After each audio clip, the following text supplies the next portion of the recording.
Good morning all. हमारी जो class है वो किसकी है? ठीक है, payroll plus PF and ESI. हम दो चीज सीख रहे हैं। एक सीख रहे हैं ईपीएफओ। तो ईपीएफ की वेबसाइट है वो क्या है? EPF India .gov.in।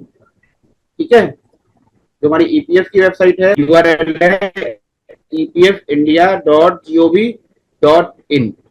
इसी वेबसाइट से आपके सारे जो ईपीएफ से रिलेटेड वर्क हैं, चाहे वो एम्प्लॉई हो चाहे वो एम्प्लॉयर हो, ठीक है, इन्हीं वेबसाइट्स के थ्रू अपना काम करेगा। एम्प्लॉय है वो अपने ईपीएफ का विड्रॉल का लिए क्लेम डाल सकता है, वो अपने खाते का बैलेंस चेक कर सकता है। और जो एम्प्लॉयर है वो अपनी रजिस्ट्रेशन से रिलेटेड इस पे लिंक दिए गए हैं, जो उसकी ईसीआर रिटर्न्स है, जो रिटर्न्स है उसे डाल सकता है और यहाँ से चालान पे कर सकता है। ठीक है, ईपीएफ का जो फुल फॉर्म है एम्प्लॉय प्रोविडेंट फंड रजिस्ट्रेशन, और ईपीएफओ क्या हो गया? Employ provident fund organisation. ठीक है, जो ईपीएफ हमारी है ना, वो इंडिया की one of the largest social security organisation है। सोशल सिक्योरिटी क्या होती है? सोशल सिक्योरिटी एक तरीके की गवर्नमेंट की रिस्पॉन्सिबिलिटी है कि हमारे आसपास जितने भी पर्सन या इंडिविजुअल रह रहे हैं, इंडिविजुअल हैं, उसकी बेटरमेंट्स के लिए, उनके फ्यूचर बेटरमेंट्स के लिए हम काम करें। ठीक है, उनके फ्यूचर बेटरमेंट्स के लिए काम करें। तो ईपीएफ जो ऑर्गेनाइजेशन बनाई गई है उसका मेजर मोटिव ये है कि जो भी हमारे एम्प्लॉय हैं या जो भी पर्सन इसमें कवर्ड होना चाह रहे हैं as a recognised provident funds के थ्रू, उनका फ्यूचर्स के लिए हम अभी से उसकी सेविंग्स डालें, सेविंग्स की हैबिट डालें, ताकि at the time of retirement जब वो नॉट एबल टू वर्क हो जाते हैं तो उस समय वो अपने लाइफ की जो क्वालिटी है उस तरीके से जी पाए। उसके लिए दोनों की रिस्पॉन्सिबिलिटी डाली गई। जो एम्प्लॉयर है वो भी कुछ सोशल बेनिफिट के लिए कंट्रीब्यूट करेगा, यानी कि आने वाले फ्यूचर्स के लिए कंट्रीब्यूट करेगा, और एम्प्लॉय खुद भी कंट्रीब्यूट करेगा। ठीक है, तो इसके लिए बनाया गया ईपीएफ। ठीक है, एम्प्लॉय प्रोविडेंट फंड ऑर्गेनाइजेशन, ये हमारी एक्ट है। दूसरा है हमारा टॉपिक है वो क्या है? ESI, employ state insurance. तो एम्प्लॉय स्टेट इंश्योरेंस का क्या काम होता है? इंश्योरेंस का क्या काम होता है? बीमा।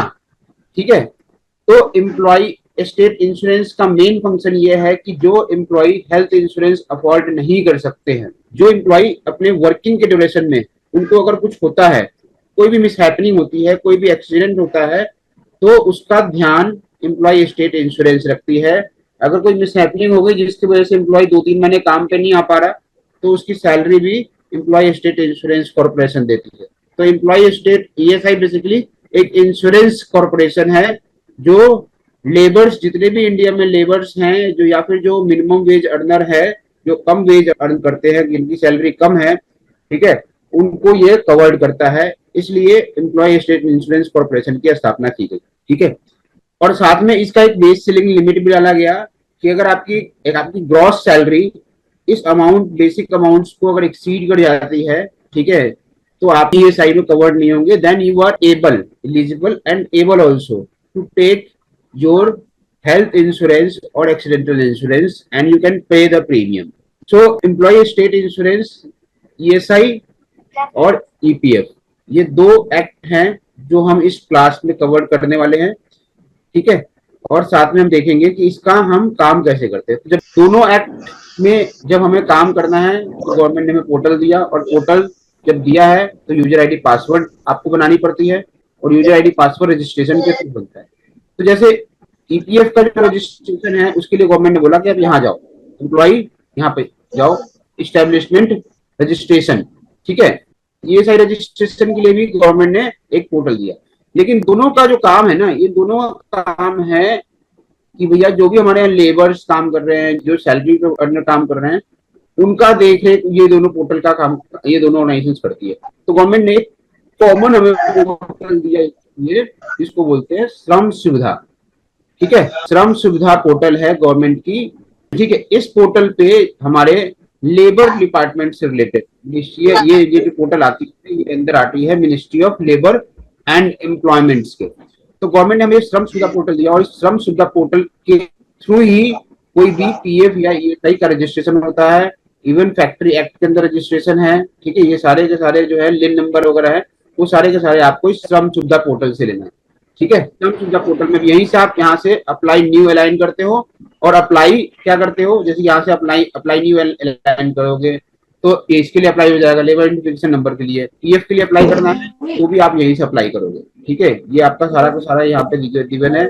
तो ये जो पोर्टल है आपका रजिस्ट्रेशन का, ठीक है, देखो यहाँ लिखा ना registration under under PF and ESI.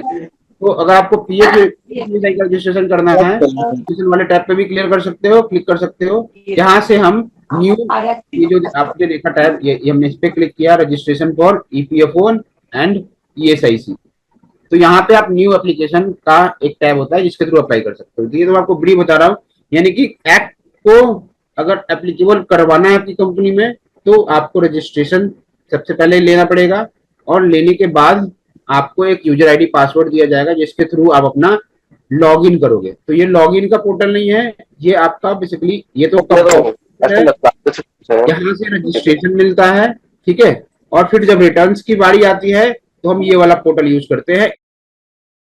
Employer portal है, इस एम्प्लॉयर पोर्टल के थ्रू आप अपने क्या करते हो, रिटर्न्स को फाइल करते हो। रिटर्न्स फाइल करना है, किसी नए एम्प्लॉयर का यूएएन जनरेट करना है, उसको ऐड करना है, किसी अगर एम्प्लॉय छोड़ के चला गया तो उसको रिमूव करना है।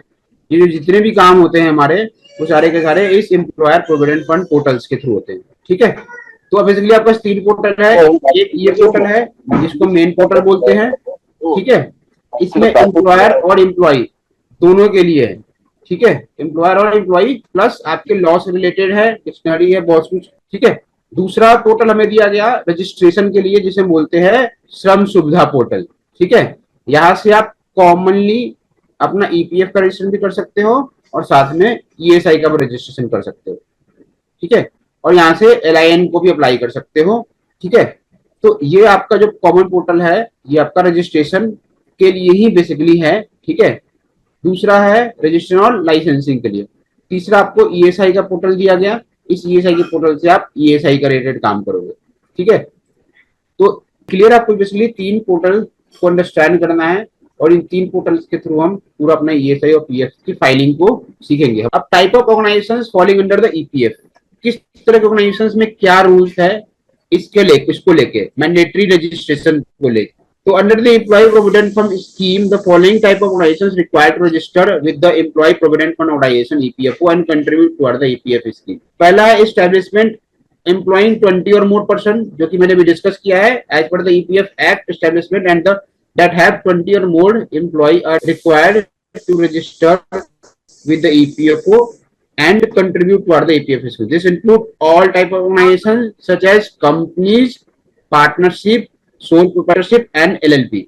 ठीक है, तो कोई भी कंपनी, किसी टाइप की भी कंपनी हो, जैसे ही उसके टोटल एम्प्लॉय 20 को एक्सीड करते हैं, यानी कि 20 या 20 को एक्सीड करते हैं, उनको अपना रजिस्ट्रेशन ईपीएफओ में कराना पड़ेगा। ठीक है, सिंपल क्या है, आपकी बेसिक पे कितनी है जी? आपने बोला मेरी बेसिक पे है 10,000। ठीक है, और डीए कितना है जी? तो जी 3,000 रुपए। ठीक है, टोटल कितना हो गया बेसिक पे प्लस डीए? 13,000 रुपए। बेसिक पे प्लस डीए 13,000। तो इसमें जो एम्प्लॉय कंट्रीब्यूशन आएगा, ठीक है, एम्प्लॉय जो कंट्रीब्यूट करेगा वो क्या करेगा, 13,000 रुपए का 12% करेगा, 13,000 का 12%। ठीक है, ये वो 13,000 का 12% कंट्रीब्यूट करेगा। ठीक है, और जो एम्प्लॉयर करेगा उसकी जो कंट्रीब्यूशन होगी वो 13,000 पे नहीं होगी, उसकी जो कंट्रीब्यूशन होगी वो 15,000 पे होगी। ठीक है, यानी कि यहाँ पे ये कंट्रीब्यूट करेगा 1,800 रुपए। ठीक है, लेकिन ये जो कंट्रीब्यूट करेगा 13,000 का 12% कितना होता है जी? 13,000 का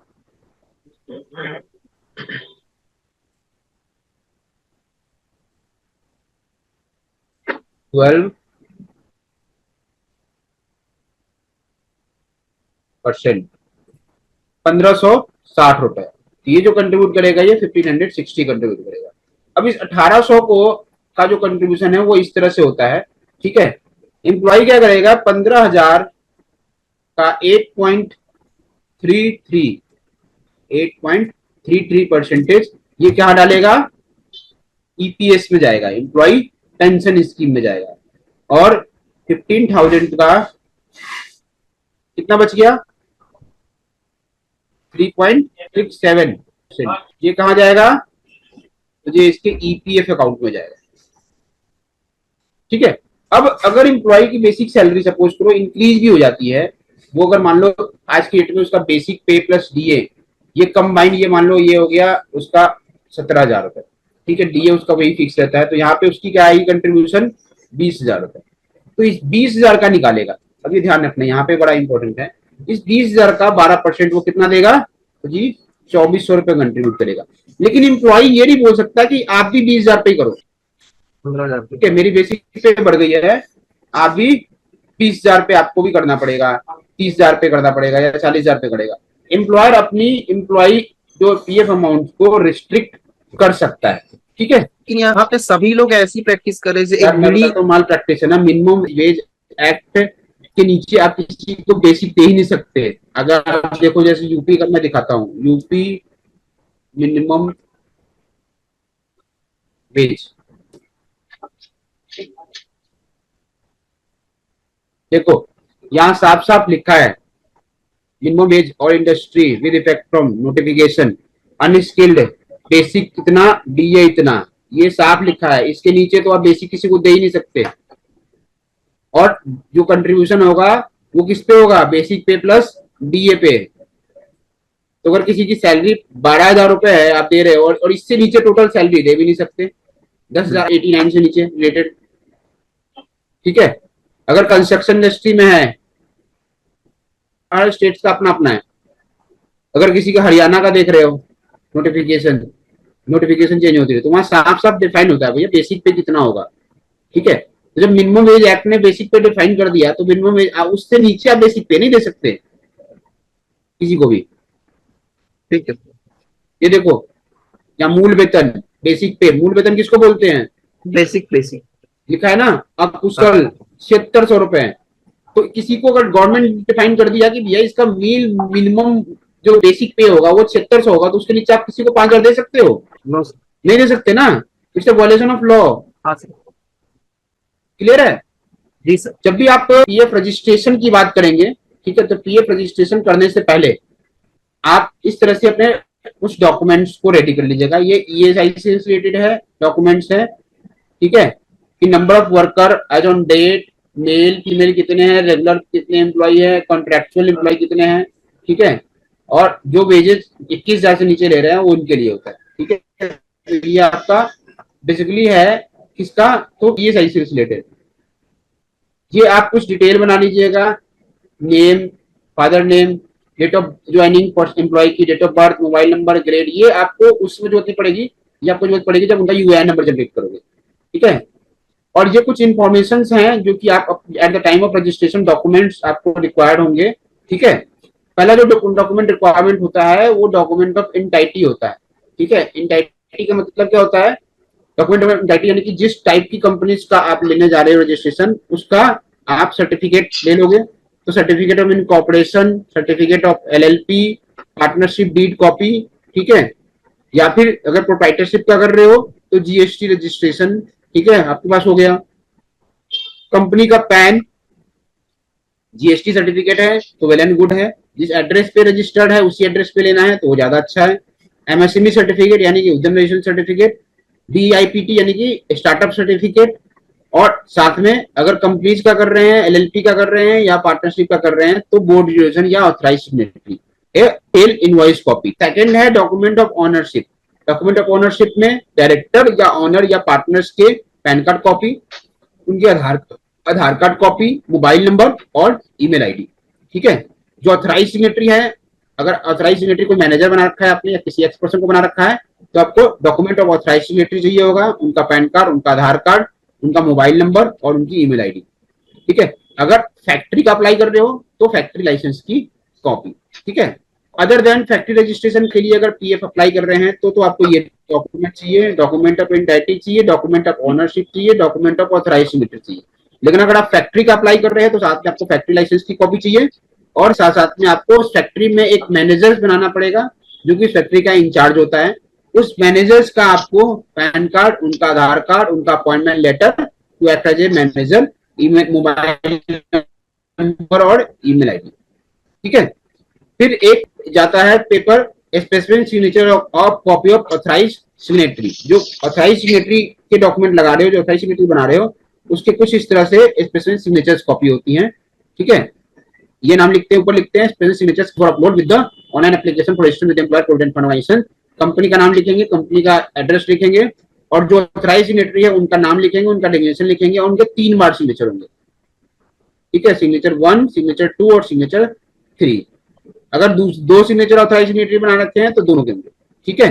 दोनों के 3 बार सिग्नेचर होंगे, इसे बोलते हैं स्पेसिफिक सिग्नेचर्स कॉपी। ठीक है। फिर 8 नंबर में ऑप्शनल है, in case of number of employee is organisation less than 20, यानी कि 20 से नीचे है, या वो कंपनी जो कि मैंडेटरी रजिस्ट्रेशन में कवर्ड नहीं होती है, उनके लिए केस लिए उनके लिए आपको consent letter of majority of employee agree for the contribution, जो कि मैंने डिस्कस किया था अभी ये वाला। ठीक है। फिर प्रूफ ऑफ रजिस्टर्ड प्रीमाइसेस के लिए, अगर आपका जीएसटी सर्टिफिकेट या एमएसएमई सर्टिफिकेट ले रखा है आपने, और उसका एड्रेस उसी प्लेस का है जिसपे आप रजिस्ट्रेशन लेने जा रहे हो, तो वो भी लगा सकते हो। या फिर licence issued by the government of India, इसका मतलब हुआ ये लाइसेंस कुछ भी हो सकता है, एक जीएसटी लाइसेंस हो सकता है, एक फैक्ट्री लाइसेंस हो सकता है, या सर्टिफिकेट ऑफ इनकॉर्पोरेशन हो सकता है। तो प्रोप्राइटरशिप के केस में उसका लाइसेंस यानी कि कोई GST registration, factory registration, company के केस में सर्टिफिकेट कॉर्पोरेशन या एलएलपी सर्टिफिकेट, साथ में copy of electricity bill, water bill, telephone bill on the name of the establishment, ये भी चल जाएगा। लीज एग्रीमेंट, अगर एग्रीमेंट रेंटेड है तो लीज रेंटेड, या लीज है तो लीज एग्रीमेंट, ऑन है तो उस केस में ये नहीं चाहिए।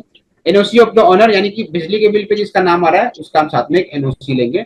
इस प्लेस पे हम पीएफ रजिस्ट्रेशन ले रहे हो, हमें कोई दिक्कत नहीं है। तो ये डॉक्यूमेंट्री रिक्वायरमेंट है जो कि आपको पीएफ रजिस्ट्रेशन के लिए जरूरी है, और ये आपको at the time of PF registration रखना है रेडी, ताकि आप इसका रजिस्ट्रेशन अप्लाई कर सको। Okay sir.